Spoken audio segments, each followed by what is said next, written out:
Welcome back student and now this is your Vijay है और आप सभी का दोबारा से स्वागत है पाठशाला के चैनल में। एंड जैसे कि आप सभी को पता है कि क्लास 12th हम पढ़ रहे थे और क्लास 12th के अंदर हमने 6 चैप्टर जो सबसे टफ चैप्टरों में से एक था वो हमने ख़त्म कर लिया और अभी हम इस बुक के अंदर पढ़ने जा रहे हैं चैप्टर नंबर 7 के बारे में। सो एज़ यूजुअल जैसे कि मेरा नाम विजय है और इस चैप्टर का नाम भी विजयनगर साम्राज्य है। ये एक ऐसा साम्राज्य था जिसका टाइम पीरियड वैसे तो मैं कह सकता हूँ कि 4 वंशजों के बीच में होके गुजरा था, यानी कि लगभग मैं कह सकता हूँ 1333 से लेके यानी कि 14th सेंचुरी से लेके लगभग 16th सेंचुरी एंड तक मैं कहूँ तो शुरुआती टाइम पीरियड तक या मिड तक कह सकता हूँ, वहाँ तक चला 1565 लगभग। और इतने टाइम पीरियड के अंदर ना विजयनगर साम्राज्य आप सभी लोगों के लिए इतना इंपॉर्टेंट चैप्टर इसीलिए है क्योंकि if you are preparing for the UPSC exam तो एक अलग से चैप्टर पढ़ने पड़ते हैं, आपको अलग से एक चीज़ पढ़नी पड़ती है जिसे आप आर्ट एंड कल्चर बोलते हैं। तो आर्ट एंड कल्चर के अंदर विजयनगर साम्राज्य के बारे में स्पेशल पढ़ने को मिलता है। हालांकि वैसे तो आप सारी बुक के अंदर थोड़ा पढ़ भी रहे हैं बिल्डिंग्स के बारे में, पेंटिंग्स के बारे में, मॉन्यूमेंट्स के बारे में, लेकिन इसके अंदर ना आपको कुछ अलग तरीके की चीज़ें देखने को मिलेंगी जो थोड़ा सा आपको टच करेंगी। Okay, so in this chapter the imperial capital Vijayanagara साम्राज्य, एक साम्राज्य की राजधानी विजयनगर, उसके बारे में हम पढ़ने की कोशिश करने जा रहे हैं। तो मेरा नाम विजय है, आप पाठशाला चैनल को देख रहे हैं, चैनल को सब्सक्राइब नहीं करा है तो जरूर सब्सक्राइब कर दीजिएगा। और अगर आपने चैनल को सब्सक्राइब करा है तो हमारे इंस्टाग्राम से आप जुड़ सकते हैं, टेलीग्राम से आप जुड़ सकते हैं, फेसबुक पेज से जुड़ सकते हैं, ट्विटर से जुड़ सकते हैं, जिसमें आपको जो भी जैसे कि आपको नोट्स चाहिए तो टेलीग्राम पर मिल जाएंगे, आपको स्पेशल अपडेट्स चाहिए तो आपको फेसबुक पेज और आपके क्या कहते हैं आपको इंस्टाग्राम पे भी मिलते रहते हैं। So let's talk about this chapter और बहुत ही इंटरेस्टिंग है। सारे चैप्टरों में से अभी आपने 6 चैप्टर का इतना बड़ा पेन अपने दिल से गुजारा है, ये 7 चैप्टर भी आप ऐसे ही गुजार लेंगे। So let's start with this. So chapter जैसे कि मेरा नाम विजय है और विजयनगर साम्राज्य है तो आप कह सकते हैं कि मे भी शायद से मैं भी यहीं से कहीं पास्ट के टाइम पीरियड में बिलोंग ना करता हूँ। सो जोक्स अपार्ट, कहने का मतलब विजयनगर साम्राज्य के अंदर सिटी ऑफ विक्ट्री के बारे में बताया गया है। कहने का मतलब इसे हम बोलते हैं एक ऐसा साम्राज्य, एक ऐसा इंपीरियल कैपिटल जो जीता गया हो, जो जीता जा रहा हो, उसे हमने विजयनगर साम्राज्य के नाम से बोला है, यानी कि विजय का शहर। This is called the city of victory. तो आप देख सकते हैं बेसिक में अगर हम देखने की कोशिश करें तो ये आपको अगर मैं नदी दिखा पा रहा हूँ तो एक कृष्ण नदी है और एक तुंगभद्रा नदी इधर के आसपास में आपको दिखाई दे रही है ना। आई होप आपके पास अगर क्या कहते हैं नहीं दिखाई दे रहा है तो फिर आप क्या कहते हैं बुक का भी रेफरेंस यूज़ करिएगा, वहाँ से समझ में आ जाएगा। तो कहने का मतलब ऐसा कहा जाता है कि अर्ली टाइम पीरियड में ना ये यहाँ की डायनेस्टियों के आसपास ही उभर रहा था और यहीं के आसपास ही बढ़ना चालू हो रहा था। देन फाइनली जितने राजा लोग आए फिर साउथ वाउथ तक भी इन लोगों ने अपनी डायनेस्टी फैलानी चालू करी और इधर के राजाओं से इनकी लड़ाइयाँ होती रहती थी, इधर से लड़ाई होती थी, इधर से लड़ाई होती थी। वो क्या लड़ाई होती थी, क्या होता था, इसकी क्या खासियत है, and all this thing will discuss in this video. And तक देखिएगा, एंड तक बने रहिएगा। रेल बना दूंगा, रेल आपको समझ में आ जाएगा कि चैप्टर में है क्या। ठीक है, so let's talk with this. It stretched from the river of Krishna and north to the extreme of south of the peninsula। तो कहने का मतलब नॉर्थ में आपको कृष्णा दिखाई दे रहा है और साउथ में पेनिसुला जितना भी है जहाँ तक पूरा का पूरा साम्राज्य फैला हुआ था। और ऐसा कहा जाता है कि ये 2 भाइयों के द्वारा इसकी फाउंडिंग करी गई थी। तो ये जय और वीरू नहीं हो सकते हैं, लेकिन याद रखिएगा ये जय और वीरू ना होते हुए 2 भाई हैं जिसे हम हरिहर बोलते हैं। तो हरिहरा लिखा हुआ है और बुक्का बोलते हैं, बुक इसमें है लेकिन बुक्का इन्हें बोला जाता है। तो ये इन्होंने 1336 के अंदर इन्होंने इसकी फाउंडेशन कर दी थी। So you need to understand what is thing भाई, इसकी शुरुआत यहाँ से हो गई। कहने का मतलब इससे पहले अगर कोई डायनेस्टियाँ हुई होंगी तो इससे पहले हुई होंगी, पर विजयनगर साम्राज्य की अगर किसी ने शुरुआत करी है तो दोनों जय और वीरू यानी कि आपके हरिहर बुक्का ये दोनों भाई थे जिन्होंने अलग अलग टाइम पीरियड पे राज करा, लेकिन they are the founder of this dynasty. ऐसा हमें पुरानी चीज़ें जो हमें सबूत मिलती है वो बताते हैं, तो मैं सूत्रों के हवाले से बता रहा हूँ, ये मेरी अपनी कोई धारणा नहीं है। ठीक है, so this is the main concept in this chapter. और ऐसा कहने की कोशिश ये करी जाती थी कि पूरे के पूरे विजयनगर साम्राज्य जहाँ जहाँ ये मिला कृष्णा और तुंगभद्रा नदी के बीच में, तो ऐसा कहा जाता था कि वहाँ में बहुत सारे धार्मिक प्लेसेस मिले, अर्बन सोसाइटीज़ मिली, राजा रहते थे तो उनके रॉयल सेंटर्स मिले, विरूपक्ष टेम्पल मिले। विरूपक्ष टेम्पल है वो क्या है मैं आपको बताने की कोशिश करूँगा। सो यहाँ के लोगों को ऐसा लगता था कि पुराने समय में तो ये हम्पी था, लेकिन उससे पहले ये विजयनगर साम्राज्य था। जैसे जैसे समय बीतता चला गया, लोगों ने क्या कहते हैं यहाँ पे विजयनगर साम्राज्य का नाम भुला के उसको हम्पी के नाम से याद रखा। So by the way Hampi is the capital of Vijayanagar empire, so you need to understand also this. अब यहाँ पे हम्पी के अंदर एक देवी की पूजा करी जाती थी and this is called the Pampa Devi. Okay, you need to understand Pampa Devi. देखिए आपने देवियों की पूजाओं के बारे में सुना होगा, मैंने देवियों की पूजा के बारे में पहले ही बताया था, लेकिन पंपा देवी जो थी ना, ऐसा कहा जाता है कि पंपा देवी की पूजा इसलिए करी जाती थी क्योंकि पंपा देवी एक ऐसी लोकल देवी वहाँ मानी जाती थी जो मदर गॉडेस कहलाती थी, और उन्होंने बहुत तपस्या करी वहाँ के हिल्स में, वहाँ के मतलब घाटियों में, कि वो शादी करना चाहते थे विरूपक्षा से। अब विरूपक्षा जो है वो एक ऐसे गॉड माने जाते थे जो फॉर्म ऑफ शिवा थे।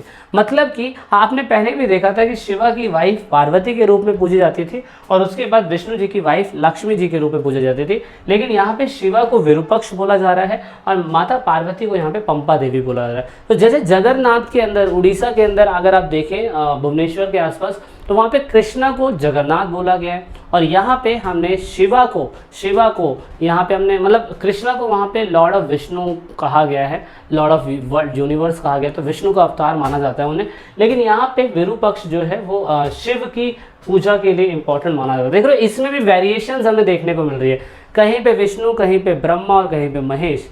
मतलब अद्भुत है तेरी काया, कहीं पे ब्रह्मो, कहीं विष्णु और कहीं महेश, हर जगह है छाया। तो अलग अलग नाम से क्या कहते हैं इनको पुकारा जा रहा है, तो आपको टेंशन लेने की ज़रूरत नहीं है, ठीक है। तो उतना आपने फोकस कर लेना है कि पंपा देवी एक लोकल देवी इसलिए हो सकती है क्योंकि वहाँ पे ना हम्पी के अंदर उनकी बहुत सारी मूर्तियाँ मिली हैं। उन मूर्तियों से लोकल लोगों से कहानियों को सुन के पता लगाया गया था कि हाँ अर्ली टाइम पीरियड में यहाँ पे पंपा देवी की पूजा होती थी। और अगर आज भी आप साउथ के इलाके में जाएंगे, विजयनगर साम्राज्य के आसपास में, कर्नाटका के अंदर पड़ता है, तो वहाँ पे भी अगर आप देखेंगे तो वहाँ पे आज की डेट में पंपा देवी की शुरुआत पूजा होती है। अगर आप कभी जाए तो फोटो वोटो सेंड करिएगा हमें, ताकि हम भी क्या कहते हैं आपकी फ़ोटो यहाँ पे पेस्ट कर सके। तो जो बच्चे वहाँ रहते हैं या विज़िट करते हैं ज़रूर भेजिएगा हमारे इंस्टाग्राम अकाउंट पे, तो ताकि हमें पता चले कि हाँ भाई हमारे स्टूडेंट यहाँ भी घूमने जाते हैं। अगर मैं भी गया तो मैं भी आपको ज़रूर बताऊँगा, तो आप हिस्ट्री को काफ़ी क्लोज देख पाएंगे। अब यहाँ पे इनके बारे में हमें पता कैसे चलता है, तो कर्नल कॉलन मैकेंजी ये वही व्यक्ति थे जिन्होंने क्या कहते हैं सांची के स्तूप की स्टडी करी थी।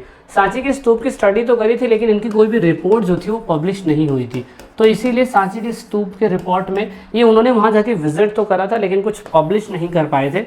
लेकिन इनका टाइम पीरियड में अच्छी चीज़ ये करके गए कि इन्होंने सांची की चीज़ों, सांची को कह रहा हूँ मैं, आपके विजयनगर साम्राज्य जो है वहाँ का जो हम्पी कैपिटल है उसको लोगों के सामने 18th सेंचुरी के अंदर, सॉरी 19th सेंचुरी के अंदर, यानी कि लगभग 18वीं सौ के अंदर ये क्या कहते हैं लेके आते हैं लोगों के सामने। तो colonel Colin Mackenzie, you need to understand the name, जिन्होंने सबसे पहले ढूंढा इसको और यहाँ पे लोगों के सामने 1800 सेंचुरी के अंदर ये लेके आए लोगों के बीच में। तो ये बहुत ज़्यादा ज़रूरी है हमारे लिए कर्नल कॉलन मैकेंजी के बारे में जानना।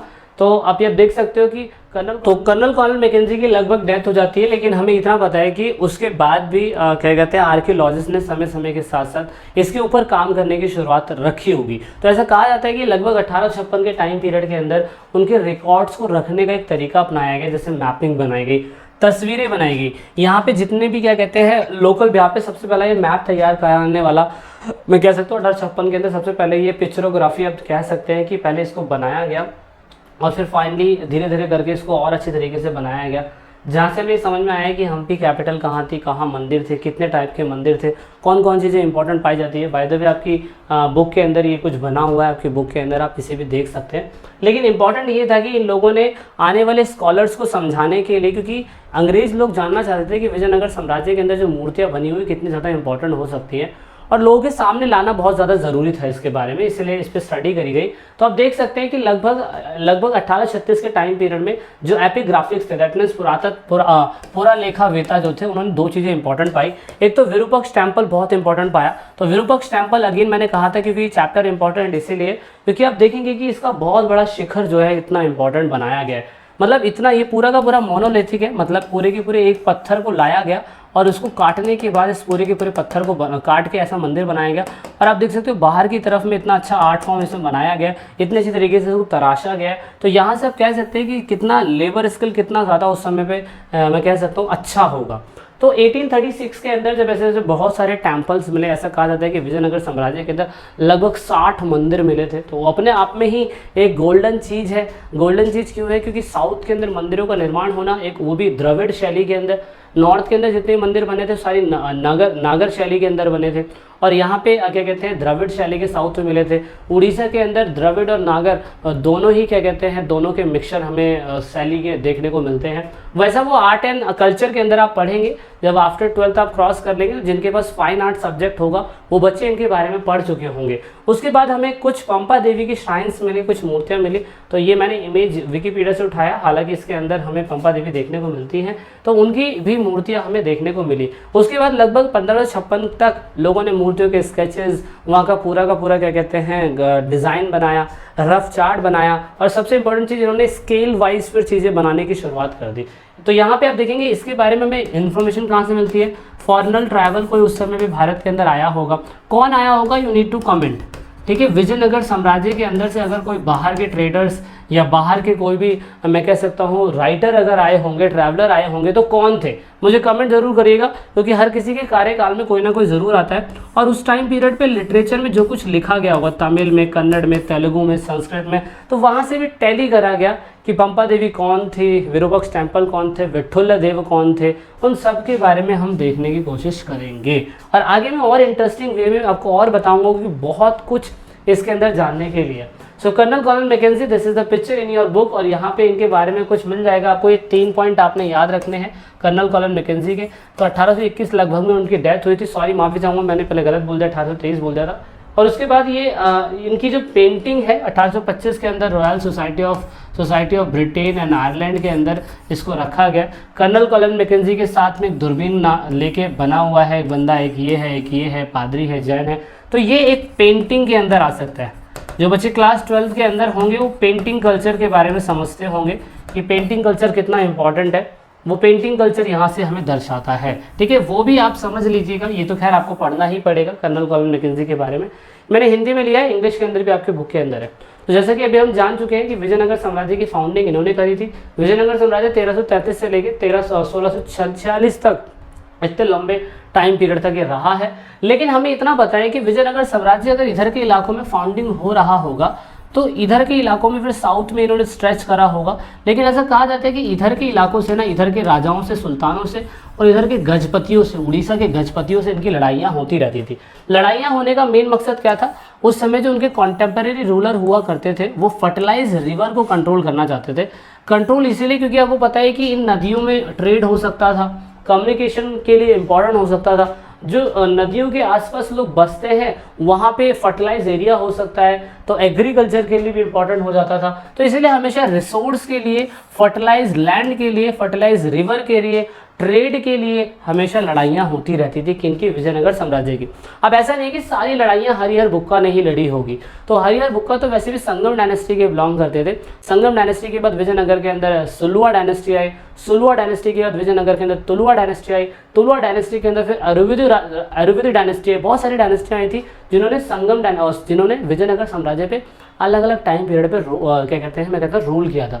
लेकिन विजयनगर साम्राज्य की सबसे ज़्यादा इंपॉर्टेंट ये थी कि कृष्णदेव राय जो तुलुआ डायनेस्टी के थे वो सबसे ज़्यादा इंपॉर्टेंट थे। और विजयनगर साम्राज्य अगर अपने पीक पे रहा होगा, अपने सबसे पीक पे रहा होगा, तो सिर्फ और सिर्फ वो क्या कहते हैं कृष्णदेव राय के टाइम पीरियड पे था। वो हम आगे पढ़ेंगे, ओके, वो हम आगे पढ़ेंगे, हम इसमें नहीं पढ़ेंगे, लेकिन मैं थोड़ा सा आपको ओवरव्यू देना चाह रहा था ताकि आपको समझ में आ सके। तो विजयनगर साम्राज्य ने किनसे लड़ाइयाँ करी? तो विजयनगर साम्राज्य पे देख सकते हैं। तो पहले इन लोगों ने यहाँ के सुल्तानों से लड़ाइयाँ करी थी। तो सुल्तानों से भी अलग अलग लड़ाइयाँ हुई हैं। दूसरा गजपतियों से, तो ये आपको उड़ीसा के गजपति दिखाई दे रहे होंगे, ये उड़ीसा के गजपतियों से इनकी लड़ाइयाँ हुई हैं। तो ये गजपतियाँ आपको याद रखना पड़ेगा कि गजपतियों से भी इनकी लड़ाइयाँ हुई थी। ओके, सो ये दो लोगों से इनकी ज़्यादातर लड़ाइयाँ होती रहती थी, क्योंकि यही तो विजयनगर साम्राज्य की बाउंड्री से बैठे हुए हैं, है ना। अब ऐसा नहीं कि विजयनगर साम्राज्य से पहले कोई रूलर वहाँ पे राज नहीं कर रहे होंगे। विजयनगर साम्राज्य के अंदर पहले भी बहुत सारे रूलर राज करके जा चुके थे। जैसे कि चोलास के बारे में आपने पढ़ा था, चोलास ने भी अपने टाइम पीरियड के अंदर बहुत सारे टेम्पल्स बनाए थे। याद करिए, मैंने पहले ही बताया था, तंजवीर टेम्पल इन्हीं के टाइम पीरियड में बना था। होयसाल एम्पायर के बारे में आपने नहीं पढ़ा, लेकिन इस डायनेस्टी के बाद ये डायनेस्टी भी वहाँ पे अस्तित्व में थी। ड्यूरिंग कॉन्टेम्प्रेरी ये भी कहीं ना कहीं राज कर रहे थे। लेकिन इनके टाइम पीरियड के अंदर टेम्पल का मैं कह सकता हूँ बहुत तेजी से विकास हुआ। टेम्पल्स बढ़ने चालू हुए थे इनके टाइम पीरियड के अंदर, और यही सेम चीज़ विजयनगर साम्राज्य ने जारी करी। तो उस टाइम पीरियड पे आप देख सकते हो तंजवीर का टेम्पल बना। तंजवीर के टेम्पल के बाद विजयनगर साम्राज्य के लोगों ने बड़े बड़े गोपुरम, ये एंट्रेंस गेट आप देख सकते हैं, ये गोपुरम बनवाने की शुरुआत करवाई, इसे गोपुरम बोलते हैं, ठीक है। अब ये किस राजा ने बनाया, किस टाइम पीरियड में बना, वो तो जब हम आगे चैप्टर करेंगे तो हमें समझ में आएगा। विजयनगर साम्राज्य के अंदर देखो ये वाला टेम्पल अगर आप देखें तो ये टेम्पल द्रविड़ है, ठीक है, और ये नागर फ्लैट, तो ये दोनों का मिला जुला कॉम्बिनेशन है। तो द्रविड़ शैली और नागर शैली से बने हुए मंदिर को कौन से शैली के मंदिर बोलते हैं, ठीक है, कौन से स्ट्रक्चर के मंदिर बोलते हैं, मुझे कमेंट करके बताइएगा जिन बच्चों के पास फाइन आर्ट सब्जेक्ट है, क्योंकि if you are preparing for the UPSC exam तो आपको पता होना जरूरी है, साथ साथ आपको इसे समझना जरूरी है। तो यहाँ से अब ज़्यादातर विजयनगर साम्राज्य अपने नाम के पीछे राय लगाया करते थे। राय लगाने का मेन मकसद क्या है वो मैं अभी बताता हूँ। आपको इतना पता है कि सेम चीज़ विजयनगर साम्राज्य को दूसरे नाम से भी जाना जाता है, जैसे हम कर्नाटका साम्राज्यम बोलते हैं। ओके, कर्नाटका साम्राज्यम कौन बोलते थे, जो यहाँ के सुल्तान रहते थे और यहाँ के गजपति रहते थे, वो विजयनगर साम्राज्य को विजयनगर साम्राज्य नहीं बोलते थे, वो यहाँ के लोग और यहाँ के लोग विजयनगर साम्राज्य को कर्नाटका साम्राज्यम बोला करते थे। और यहाँ पे विजयनगर साम्राज्य के लोगों ने अपने नाम के पीछे राय लगाया, क्यों? बहुत से लोगों के कमेंट आए थे मेरे पास, तो कमेंट में आप देखेंगे सुल्तानों को ज़्यादा क्या बोला जाता था, घोड़े बोलते थे, घोड़ों के मैं कह सकता हूँ स्वामी।